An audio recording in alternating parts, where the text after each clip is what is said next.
Whenever I review a sequel to a game, I like to sit back and think about when the original came out. Today we're reviewing Evil Genius 2. Evil Genius came out in 2004, which has to be one of my favorite years of all time. That brought us the Kevin Randleman fight where he suplexed Fedor right into the pages of the novel 1000 Leagues Under the Sea. And for that, Fedor basically stood up, thanked him in broken English for the soft back rub, and then almost tore his arm off before moving on. We also got the most rewatched moment in all of TV history when Janet Jackson's sentient nipple attacked the entire religion right of the United States and sent Justin Timberlake popping and stopping into an acting career. But we did get Evil Genius. You really couldn't have had a better year with that sandwich between a fight that basically had a suplex so hard it started a religion and weaponized nipples. Now, a lot of people may be thinking, Evil Genius, that didn't really rate that well, but Evil Genius let you do just that. It allowed you to create a massive complex where you trained your minions to consistently defend you against good guy teams made of James Bond's shittier cousins and basically focused your inner Dr. Evil in video game form. Don't let the old reviews fool you. You see some 70s and 80s in the mix, but that was back when reviewers knew how to count from 1 to 10 and still could figure out what numbers 1, 2, and 3, and 4 meant. It was a damned good game. Let's see if the sequel can keep up with it. If you like the video, give it a thumbs up. If you dislike it, subscribe. Let's begin. Graphically, Evil Genius hits the mark. I like it. We're going to talk about color and the use of particles right now just for a second. Zooming in here, you can see the reflection and the work and the color off of the different characters' faces as they're boring this tunnel away and through this island that apparently a richer person than you abandoned.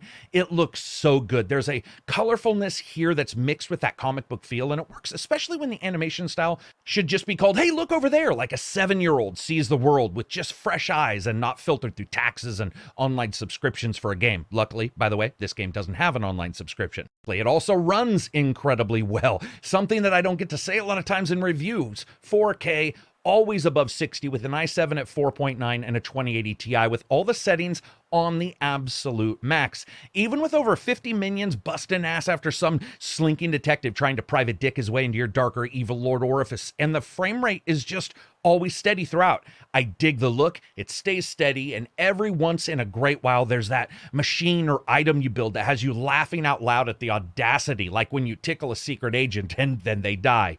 This also holds up well when it comes to the music. It's no masterclass, there's no majestic pieces here, it just fits solidly into the more comedic, over-the-top, super secret tracks that you would expect in a game like this. It's solid Austin Powers with a lot of that horn stinger and odd timing. It's not bad. It's a bit vibey, a bit disco, mixed with some Indian and surf rock. It's also culturally and realistically the stuff you would expect from this time frame, bouncing along between the comical style and suspenseful backing beats whenever those moments play out.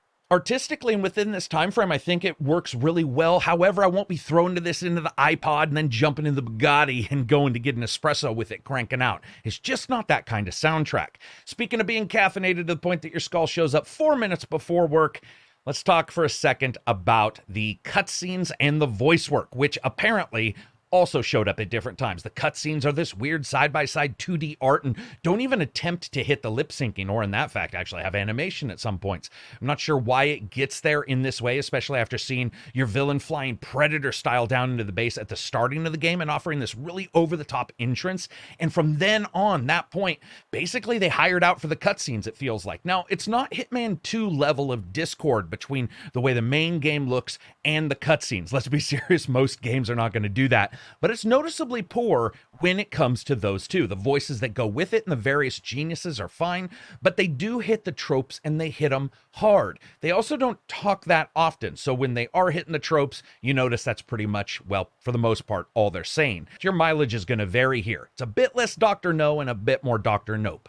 Lastly, the sounds. This is fine. It's not really a game that's going to reflect a giant soundscape, as you never really go in or zoom in close enough into that evil layer that some of the traps and special events sound good. Odds are you're going to just see those from a zoomed out view anyway.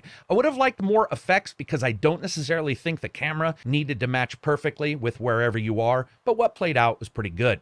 And playing is what matters, so let's discuss the gameplay and some of the story. Or not some of the story, because there is not much. Seriously, even if you choose to play as the various characters and you jump into their stories and turn the tutorial off, that story just isn't super grabby. It's not that kind of story anyway. It is about you basically just going in, pretending to be the poor me, oh my, super rich genius who then buys some kind of out-of-the-way casino to rebuild it back up. The first thing I do want to talk about is the good stuff. When Evil Genius 2 has you flowing between stealing pennies from kids, sneaking agents into other nations, and building your base, if uninterrupted, you're balancing money versus space and consistently keeping an eye on that friggin' doorway that you know some good guy agent is going to come to, just sauntering in like Michael Jackson in Moonwalker. Da-da-dum, da-da-dum-dum. Nevertheless, speaking of dumb, Evil Genius had a bit of it. It's not struggling to get past the requirement to spell GED when dropping out of school, but it's pretty close. You don't start from nowhere in this game, which is a big hit, I think, on the narrative. You basically just choose an amazing place, and from there on, you core the fuck out of it. This isn't any small-time Evil Genius kind of growth that's going to go on in this game. You start from the start as someone who buys an island casino, and then you find out the $300 to put a friggin' planter in your scientist break room seems really impossible to do, and that feels odd throughout the game, especially the first 34 or 50 times the computer alerts you it's happening. And what both helps and hinders this is that a lot of the smaller stuff in Evil Genius can help you. For example, each room you have, you can build items in. Major ones that benefit the room itself and create the actual characters, like computers for computer rooms and all manner of training setups for the training rooms. But they also have smaller objects that can be put in both for aesthetic effect as well as small bonuses to the 3 stats that the game collects and tracks, and that's vitality, smarts, and morale. Why would that matter? Well, the scientists who have a lot of brains, at some point they still have to sleep, or they get beat up, or they need to eat. Not only can you research ways to make them more powerful when they're created, but these smaller items, if placed intelligently, can keep minions on a workstation for longer or make them more resourceful. Unfortunately, it never really pays off correctly, and after you see that multiple times, it can feel really weird. Each time the Evil Genius tries to do something, it always results in a bit more of a puzzling moment. For example, when you send minions out, they never come back from jobs. That's okay, we know that, and they say it, but the game goes out of its way to also make sure that there's a narrative bit about every single one of the characters. He hates cats, she plays D&D, they're both allergic to pollen, that kind of thing. But then sending them out into the missions, they're gone from everything. It's like giving the hero a dog. You know someone's gonna kill it, but, well, okay, that's one movie, but you get my drift.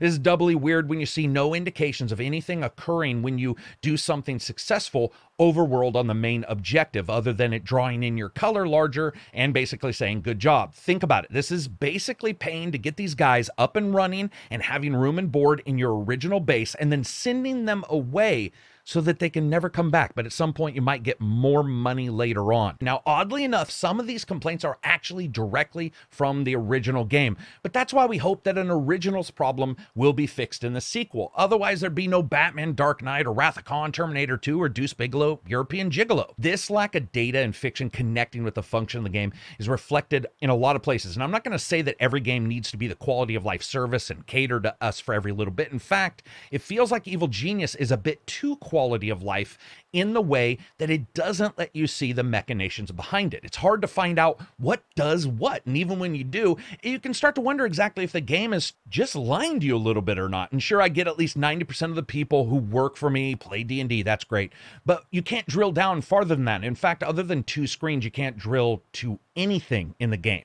Sending a particular minion to do something is also almost impossible, since that's actually done from a completely different screen, and it's not a direct you go right here. It's more of a, hey, please meander to this spot, and if you want, you can pick up this odd job I like. This is not an issue with the data that is there, but with the visual obscurity mixed with the data obscurity combined that gives you this feeling that the gameplay cycle is consistently being interrupted.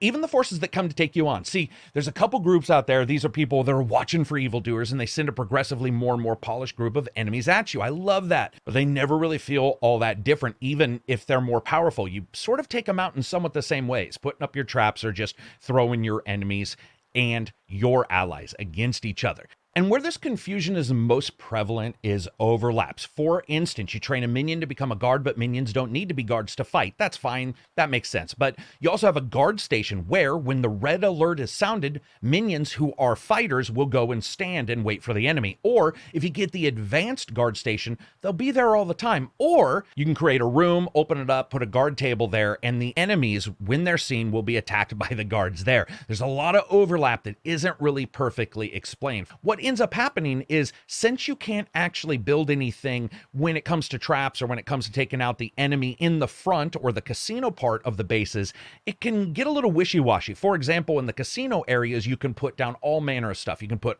down slot machines, you can put down baccarat, you can put down these things. You do, of course, need characters to man those spots, except for the slots. Those are automatic. Now, that will take away some of the focus from different enemies coming to see you. Basically, they gamble prior to getting in, but it just doesn't work perfectly. And there are a lot of bugs that pop up. Your character's not seeing enemies, even though they're fighting others right in front of them, then fighting, then walking away in the middle of the fight. Or the fact that as an evil genius, you can execute others. I love the idea because, as we know, workforce fearing for its life is a workforce that gets the job done. And you can, and it does something. But even when looking at the bonuses in the game, it isn't really that great at telling you if you're getting something that's worth your actions, leaving the player to decide, was it worth it to kill this dude who hates cats for some reason, but also might have become a good karate expert or somebody I could send to go do something? Or should I have just kept him for a longer period of time? But none of these things really have well-defined parameters. And those parameters are a bit shady no matter where you go. Even when you're on the overland map, you take over various parts of the globe by scouting it. And yes, you do get some extra resources from doing so, but you don't get like extra locations to build on or anything like that. It's just jobs that you can gain heat from. Heat causes enemies to come and attack you, or ways to reduce that heat. And sure, nothing I'm saying here is an absolute fun destroyer, but it definitely does make it feel almost shallow. Now, the first couple of hours don't have any real issues. You've got the tutorial to follow, and I could see people playing maybe 4 to 6 hours of this and really liking it, especially when they're learning the ropes, thinking, hey, this isn't half bad. But once you really get into the later end with some of the cool character unlocks, it just didn't work for me. I can't lie, I had a blast training my minions, even when you're thinking, why is this character going from this type of character to this one versus just jumping through some research? And there are a couple of those researches that do speed along the movement of characters along the trees. It just never really paid off. A big part of that has to do with the way the game handles building and its HUD. First, I've no clue why many places in this game HUD, if you choose an option, other options get grayed out. It means if you go into an option for, say, building an item, then you can't just look over real quickly to see what your minions are doing or how many are available to do so, because the minion button grays out. It is almost insidious in its tit for tat for what you can see. For example, even looking at your main boss does the same thing. Once you click them, you can't click anything else. And I know right now a lot of you are thinking, holy shit, he didn't like this game. Listen, first 4 or 5 hours, the game is fun. I liked it. Maintaining at least somewhat of a front in that evil layer is very cool. I like to do it. It didn't make a lot of sense, but that was still enjoyable. I didn't like the tutorial a ton. I felt that it was sort of balanced in a way that actually allowed you to take the steps they wanted you to take, but not really learn the ropes in any real way, because there wasn't as much freeform as I would have liked. However, there's a ton of difficulties, and you can jump in there and adjust those to your heart's content. Even when I built across 5 layers of my island, I never felt like that evil genius I wanted. And I think that biggest issue is that the game is sort of ancient feeling. It's got that lack of data in almost every screen. It's a weird generous nature to how it plays. Nothing matters that much. And even though the quality of life parts that are here, they're almost so gigantic that it feels that the quality of life is the game itself. You guys know how I review. I'll say this is definitely a wait for a sale, maybe even wait for a deep, deep sale. I'll go with wait for a sale right now, just because, you know, you are going to get, like I said, it could be anywhere from 4 to 6 hours of enjoyment out of it. And I think that there's some patches that could definitely fix some of the things that I have an issue with, even though I do know that we're supposedly playing the actual retail patch. The more time you put in, the more that sheen goes away. So it'll be interesting to see if people are really high on this, other reviewers, viewers or players in that 4 to 6 hours. And then, like a lot of games we get, there's that inevitable slide of enjoyment as they start to realize, there's not as much going on here as I would have liked. Anyway, that's it for me. I hope you guys liked the video. If you did, give it a thumbs up. If you didn't, give it a thumbs down. You guys got to come to Patreon. It's the only way that I can continue doing the channel. You guys know me. Don't do a lot of clickbait. Basically, do some dog videos occasionally, which everybody hated, but who cares? I like dogs. And some podcasts sometimes. Patreon is what helps me. Over 50 videos have been demonetized lately, so whenever anybody comes there, it is a big help. Or you can spread the word. You can go to iTunes and Spotify, spread the word on Twitter. It absolutely helps. Peace out. Enjoy the rest of your week.